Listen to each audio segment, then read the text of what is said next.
श्री शिवाय नमस्तुभयम। दोस्तों, आप सभी लोग जानते हैं कि 1 अक्टूबर 2024 यानी मंगलवार के दिन पितृपक्ष की पड़ रही है दोस्तों। और यह वह मंगलवार है जो पितृपक्ष महीने में पड़ने वाला सबसे बड़ा मंगलवार है, क्योंकि यह पितृपक्ष महीने में पड़ रहा है। और आप सभी लोग जानते हैं कि पितृपक्ष का महीना 18 सितंबर से शुरू होकर 2 अक्टूबर तक चलेगा। गुरु जी ने कहा कि इस पितृपक्ष महीने का अपना एक अलग महत्व होता है। पितृपक्ष महीने में आपके पितर इस धरती पर आते हैं, और अगर हम उनको प्रसन्न करने के लिए कोई भी उपाय करते हैं तो वह आपसे प्रसन्न हो जाते हैं। तो दोस्तों, इस मंगलवार के दिन आपको यह उपाय अवश्य ही करना चाहिए। और दोस्तों, आप सभी लोग जानते हो, पितृपक्ष महीने मंगलवार का अगर सबसे बड़ा कोई उपाय है तो वह 7 चने की दाल वाला उपाय है। तो दोस्तों, इस पितृपक्ष महीने मंगलवार के दिन आप लोगों को इस 7 चने की दाल वाला उपाय को जरूर करना है। बहुत सारे लोग होंगे जिन लोगों ने इस उपाय को ना किया हो, मतलब पूरा साल निकल गया, उन्होंने किसी भी दिन इस 7 चने की दाल वाला उपाय को ना किया हो। पर दोस्तों, आपके पास एक आखिरी मौका बचा हुआ है, जो कि 1 अक्टूबर पितृपक्ष महीने मंगलवार के दिन है। तो इस दिन आप लोगों को इस वाले उपाय को जरूर कर लेना है, भले ही आपने पूरे साल भर इस उपाय को ना किया हो।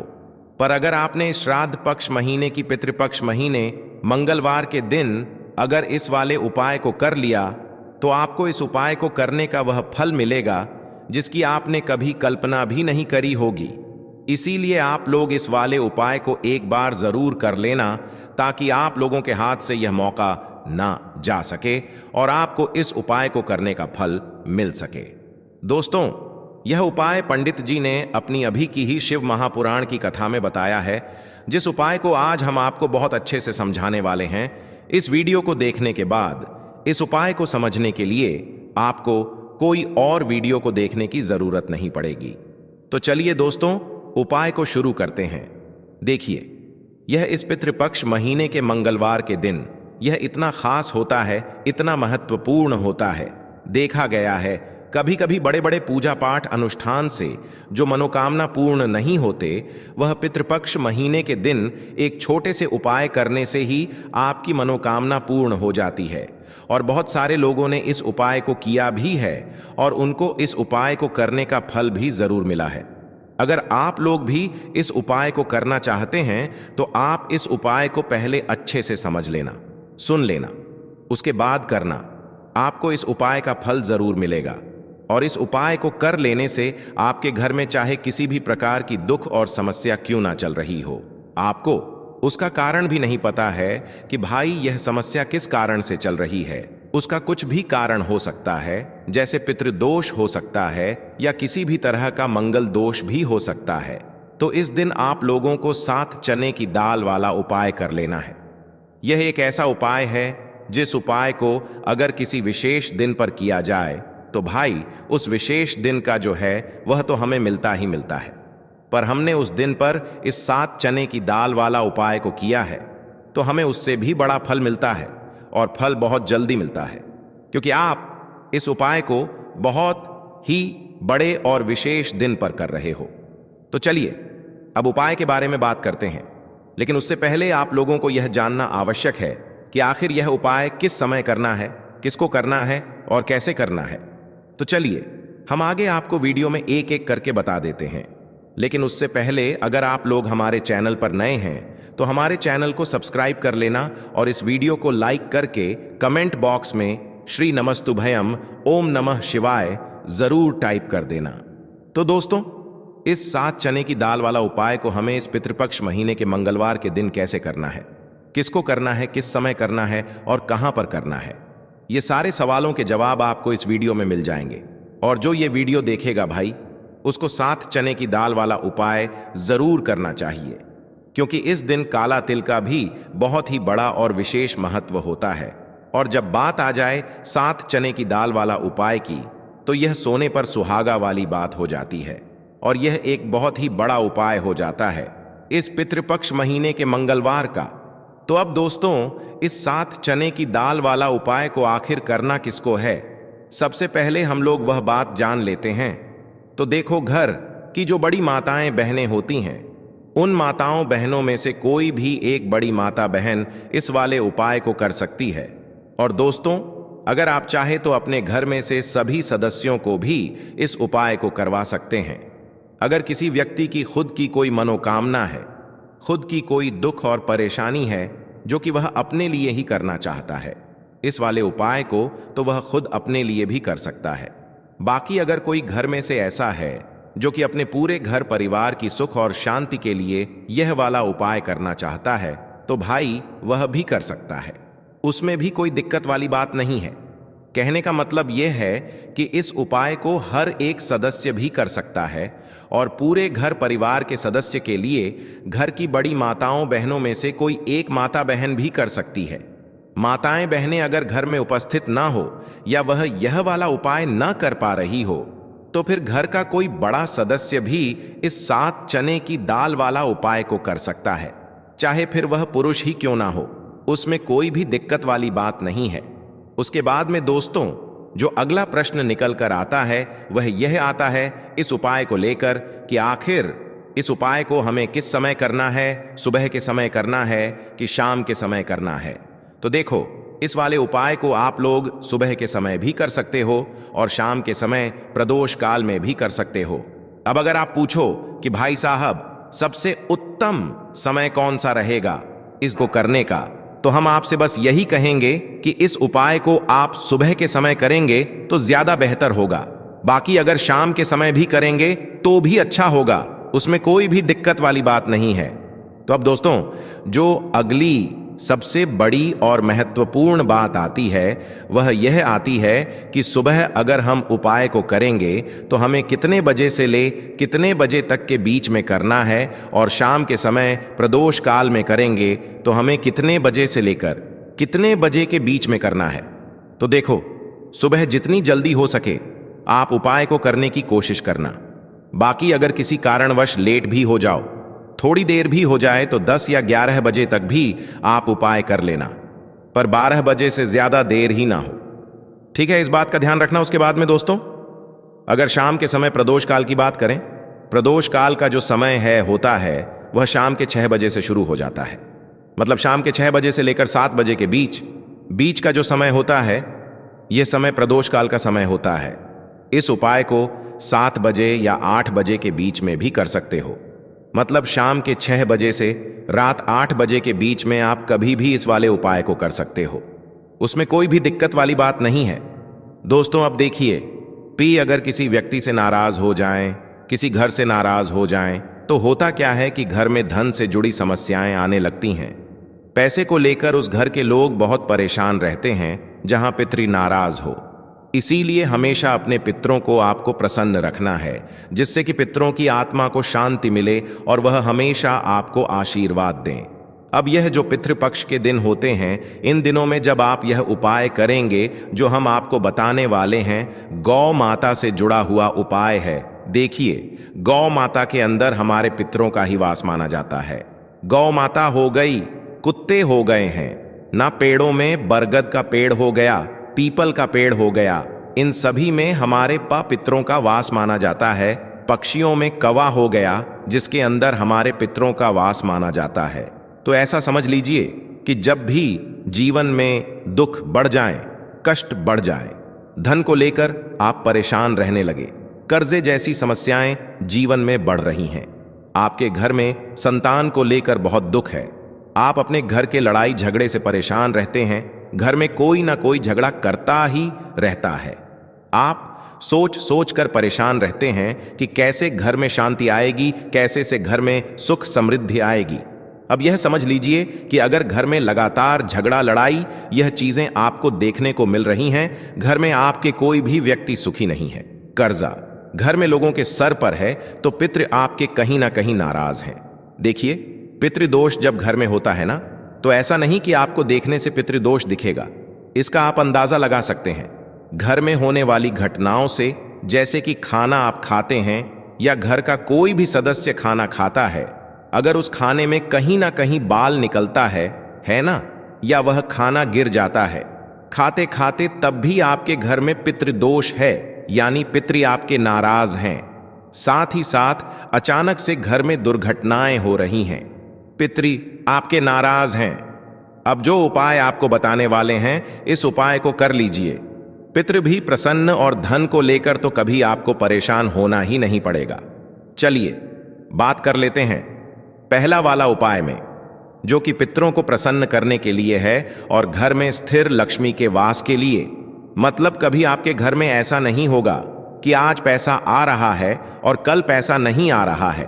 ऐसा बहुत सारे घरों में होता है कि पैसा आता है तो रुकता नहीं है, और अगर पैसा रुकता है तो फिजूल खर्ची बहुत होती है, धन की बर्बादी बहुत होती है, जिससे कि घर के सदस्य बहुत ही परेशान रहते हैं। अब ज्यादातर लोग की यह समस्या होती है कि धन की बर्बादी हो रही है और घर में पैसा नहीं रुक रहा है। अगर आपके साथ भी ऐसा है तो बिल्कुल से आपको यह उपाय सुनना चाहिए और इसे पितृपक्ष में जरूर करना चाहिए। देखिए आपको यहां पर क्या करना है तो चलिए दोस्तों जान लेते हैं गुरुदेव द्वारा बताए गए सबसे पहले और खास उपाय के बारे में। देखिए दोस्तों, गुरुदेव ने बताया है कि मंगलवार के दिन किया जाने वाला यह सबसे खास और सर्वश्रेष्ठ उपाय है 7 चने की दाल लेनी है। देखिए आप 7 चने की दाल भी ले सकते हैं या फिर 11 भी ले सकते हैं, 21 या फिर 108 चने की दाल भी ले सकते हैं। यदि आप 21 चने की दाल लेते हैं तो यह आपके उपाय के लिए अत्यधिक सर्वोत्तम होता है। तो इस प्रकार से आप कम से कम 7 चने की दाल ले सकते हैं और अधिक से अधिक आप 108 चने की दाल ले सकते हैं। अब देखिए इसी के साथ में आपको मात्र 1 लौटा शुद्ध जल लेना होगा, तांबे के पात्र के अंदर अपने ही घर से, और साथ ही में आपको मात्र 1 से 2 घू के टुकड़े भी लेने हैं। देखिए मंगलवार का दिन भगवान महादेव को समर्पित होता है। आपको यह जो सारी सामग्रियां हैं इन्हें लेकर पहुंच जाना है भगवान शिव के मंदिर में। इस उपाय को आप सुबह से लेकर के शाम तक किसी भी समय में कर सकते हैं, लेकिन यदि आप शाम के समय इस उपाय को करते हैं तो यह उपाय आपके लिए और अधिक सर्वोत्तम होता है। तो यदि आपको प्रदोष काल के समय में समय मिल जाता है तो फिर आप प्रदोष काल में भी कर सकते हैं, या फिर आप पूरे ही दिन में किसी भी समय इस उपाय को कर सकते हैं। देखिए शिव मंदिर पहुंचने के बाद सबसे पहले तो आपको दक्षिण दिशा में बैठ जाना है। उत्तर दिशा की तरफ आपको अपना मुख कर लेना है। लेकिन यदि शिवालय में भीड़ है, शिव मंदिर में भीड़ है, तो फिर आप किसी भी दिशा में बैठकर इस उपाय को कर सकते हैं। तो देखिए सबसे पहले आपके पास जो गुड़ के टुकड़े हैं, जो आप गुड़ के टुकड़े लेकर के आए थे, उन्हें आपको शिवलिंग के सामने ही जो आपके पास एक लोटा जल है उस पात्र में आपको यह गुड़ के टुकड़े डाल देना है। इसी के साथ में आप जो चने की दाल लेकर के आए थे, चाहे आप 7 चने की दाल लेकर के आए हैं, 11, 20 जितने भी आप चने की दाल लेकर के आए हैं, इस चने की दाल के ऊपर आपको जो आपके पास गुड़ वाला जल आपने तैयार किया है, इसमें से थोड़ा सा जल आपको इस चने की दाल पर डाल लेना है। अब देखिए आपके पास जो गुड़ वाला जल है, इसमें से सबसे पहले थोड़ा सा जल आपको श्री गणेश जी वाले स्थान पर समर्पित कर देना है। श्री शिवाय नमस्तुभयम इस मंत्र का जाप करते हुए फिर थोड़ा सा जल आपको श्री कार्तिकी जी वाले स्थान पर समर्पित करना है। श्री शिवाय नमस्तुभयम इस मंत्र का जाप करते हुए फिर थोड़ा सा जल आपको माता अशोक सुंदरी वाले स्थान पर भी समर्पित करना है। श्री शिवाय नमस्तुभयम इस मंत्र का जाप करते हुए फिर थोड़ा सा जल आपको माता पार्वती के हस्त कमल पर समर्पित करना है और आपको श्री शिवाय नमस्तुभयम इस मंत्र का जाप कर लेना है। अब देखिए दोस्तों, आपके पास जो थोड़ा सा जल और शेष बचेगा, इसमें से आपको केवल थोड़ा सा जल शिवलिंग पर अर्पित कर देना है और अंत में आपको उस पात्र में थोड़ा सा जल और शेष बचाना है। पूरा जल आपको शिवलिंग पर अर्पित नहीं करना है, अंत में आपको थोड़ा सा जल और शेष बचाना है। अब देखिए आप जितनी भी चने की दाल लेकर के आए हैं, अगर आप 7 चने की दाल लेकर के आए हैं तो आपको 7 बार श्री शिवाय नमस्तुभयम इस मंत्र का स्मरण कर ले हैं। यदि आप 11 चने की दाल लेकर के आए हैं तो फिर आपको 11 बार इस मंत्र का जाप करना है। जितनी भी चने की दाल लेकर के आए हैं उतनी बार आपको श्री शिवाय नमस्तुभयम इस मंत्र का जाप करना है और फिर आपको यह जो चने की दाल है इसे शिवलिंग के ऊपर ही समर्पित कर देनी है। लेकिन आपको यह चने की दाल बृहस्पति शवर महादेव का स्मरण करते हुए ही शिवलिंग पर अर्पित कर देनी है और आपको अपनी मनोकामना को भी बोल देनी है। आपकी जो भी मनोकामना है, चाहे वह धन प्राप्ति को लेकर हो, नौकरी से संबंधित हो, विवाह से संबंधित हो, या फिर आपके मकान, जमीन जायदाद से संबंधित हो, चाहे गृह क्लेश से संबंधित हो, या फिर किसी भी प्रकार की जो मनोकामना है, उसे आपको बृहस्पति शवर महादेव से परिपूर्ण करने की प्रार्थना कर लेनी है। और इसके बाद आपके पास जो पात्र के अंदर थोड़ा सा से जल और बचा हुआ था, इसे भी आपको धीरे धीरे भगवान शिव की शिवलिंग पर ही अर्पित कर देना होगा। श्री शिवाय नमस्तुभयम इस मंत्र का जाप करते हुए पूज्य गुरुजी कहते हैं कि 1 अक्टूबर पितृपक्ष मंगलवार के दिन जो भी व्यक्ति इस प्रकार से यह चमत्कारिक उपाय कर लेता है, तो उसकी जो मनोकामना है वह भगवान लक्ष्मी नारायण की कृपा से तथा महादेव की कृपा से बहुत ही जल्द परिपूर्ण हो जाती है। अब दोस्तों, हम जान लेते हैं गुरुदेव द्वारा बताए गए दूसरे खास और चमत्कारिक उपाय के बारे में। देखिए, इस उपाय के लिए आपको एक लोटा जल लेना है तांबे के पात्र के अंदर, और साथ ही साथ आपको लेना है थोड़ा सा शुद्ध घी, यानी कि आपके घर में जो भी शुद्ध घी है उससे आपको मात्र थोड़ी सी मात्रा में लेना है। आपको आधा चम्मच या फिर 1 चम्मच शुद्ध घी लेना है। अब देखिए, मात्र जो एक लोटा जल है और शुद्ध घी है, इन दोनों को आपको लेकर के पहुंच जाना है। भगवान शिव के मंदिर में यह उपाय भी आप सुबह से लेकर के शाम तक किसी भी समय में कर सकते हैं। देखिए, मंदिर पहुंचने के बाद सबसे पहले तो आप जो एक लोटा जल लेकर के आए हैं, इसे आपको धीरे धीरे भगवान शिव के शिवलिंग पर ही अर्पित कर देना होगा। श्री शिवाय नमस्तुभयम इस मंत्र का लगातार जाप करते हुए इसके बाद आप जो घी लेकर के आए थे, इसे आपको एक विशेष प्रकार से इससे समर्पित करना है। देखिए, पूज्य गुरुदेव ने बताया है कि यह जो घी है, यही आपके जीवन से बड़ी रुकावट को दूर करने वाला है, बड़ी से बड़ी असफलताओं को समाप्त करने वाला है, जीवन के सारे कष्टों को समाप्त करने वाला है। तो देखिए, आप जो लेकर के आए हैं, सबसे पहले तो इसे आपको तर्जनी उंगली में लगा लेना है, यानी कि अंगूठे के जो पास वाली उंगली होती है, उस उंगली में आपको यह घी लगा लेना है। और फिर इस उंगली से आपको शिवलिंग पर, जहां माता अशोक सुंदर का स्थान होता है, वहां पर आपको अच्छे से इस घी का लेपन कर देना है और लगातार आपको श्री शिवाय नमस्तुभयम या फिर ओम नमः शिवाय इस मंत्र का स्मरण करते रहना है। अब दोस्तों, इस घी का लेपन करने के बाद आपकी उंगली में जो भी घी लगा हुआ है, इसे सीधे आपको अपने घर लेकर के आ जाना है और आपके घर का जो मुख्य द्वार, यानी कि जो मेन गेट होता है, उस गेट पर आपको इस घी की एक बिंदी लगा देनी है और फिर से आपकी जो भी मनोकामना थी, उससे आपको वापस से महादेव से परिपूर्ण करने की प्रार्थना कर लेनी है। पूज्य गुरुदेव ने बताया है, जो व्यक्ति 1 अक्टूबर पितृपक्ष मंगलवार के दिन 1 बूंद घी वाला या चमत्कारिक उपाय भी कर लेता है, तो उसकी जो बड़ी से बड़ी मनोकामना है, बड़े से बड़े कार्य हैं, वह कुछ ही दिनों में परिपूर्ण हो जाते हैं। तो इस प्रकार से आप यह सुंदर सा उपाय भी कर सकते हैं। चलिए दोस्तों, अब हम जान लेते हैं गुरुदेव द्वारा बताए गए तीसरे खास और चमत्कारी उपाय के बारे में। यह उपाय आपके जीवन से सारे संकटों को समाप्त करके आपकी मनोकामनाएं को परिपूर्ण करने वाला है। और इस उपाय के लिए आपको एक लोटा जल लेना है। जल आपको विशेषकर तांबे के पात्र के अंदर अपने ही घर से लेना है। इसी के साथ में आपको थोड़ा सा शहद लेना है। शहद आपको मात्र 1 से 2 बूंद ही लेना है और आखिर में आपको एक प्यारी सी और सुंदर सी बेलपत्र लेनी है। अगर आपके पास बेलपत्र उपलब्ध नहीं हो पाती, तो आप यह जो बेलपत्र है, इसे शिवलिंग से उठाकर पुनः शुद्ध जल से धो करके इसका उपयोग कर सकते। बस आपको ध्यान रखना है कि जो बेलपत्र है वह कहीं से भी टूटे हुए खंडित नहीं होनी चाहिए। इस बात का आपको ध्यान रखना है। अब देखिए दोस्तों, गुरुदेव ने बताया हरदाय है, यह उपाय आप सुबह से लेकर के शाम तक किसी भी समय में कर सकते हैं।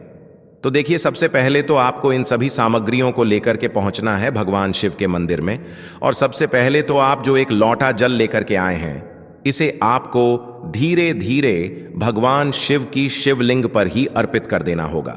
बृहस्पति शवर महादेव का मन में लगातार स्मरण करते हुए और श्री शिवाय नमस्तुभयम इस मंत्र का जाप करते हुए।